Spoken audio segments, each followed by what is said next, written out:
पवार पाठिंबा देतात आणि तिकडं मंडल यात्रा काढली कुणी? राष्ट्रवादी काँग्रेसनं, झारगड साहेब बरोबर का? पैठण हा बाप बेटे सगळी घेऊया. आता सगळ्यांची नावं घ्यायची म्हणलं तर खूप गडबड होईल. हे तुम्हाला का सांगतोय मी?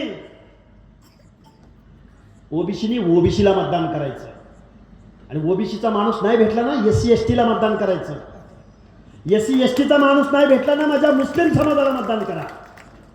आणि आता फक्त ओबीसीवर नाही लढायचं, ओपनच्या जागेवर लढायचं. ओपनच्या कुठल्या जागेवर लढायचं? नाही तुमचं मतदान तिथं. आता बोधेगाव ओपन आहे, तुमचं मतदान नाही, मग कोण होणार इथला सदस्य? तुमचाच सदस्य होणार.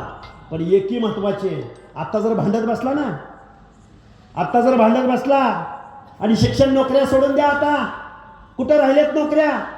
अरे शिक्षण संस्था यांच्या, कारखाने यांचे, उद्योगधंदे यांचे, आमदार खासदार हे. कुठं तुमचं रिप्रेझेंटेशन नाही? विखे पाटील तुम्ही म्हणला ना, तुम्ही दिलं ना आरक्षण, तुम्ही काढलं ना जीआर, अरे कुठं तुमचं रिप्रेझेंटेशन कमी पडलं ते सांगा. महाराष्ट्राच्या विधानसभेत आमदार कमी पडले तुमचे, खासदार कमी पडले तुमचे, तहसीलदार कमी पडले तुमचे, एसपी कमी पडले का कलेक्टर कमी पडले? आणि मराठा मागास झाला असेल, अरे मग पुढे गेला कोण? काय व्याख्या?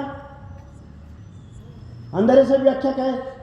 OBC, other backward classes.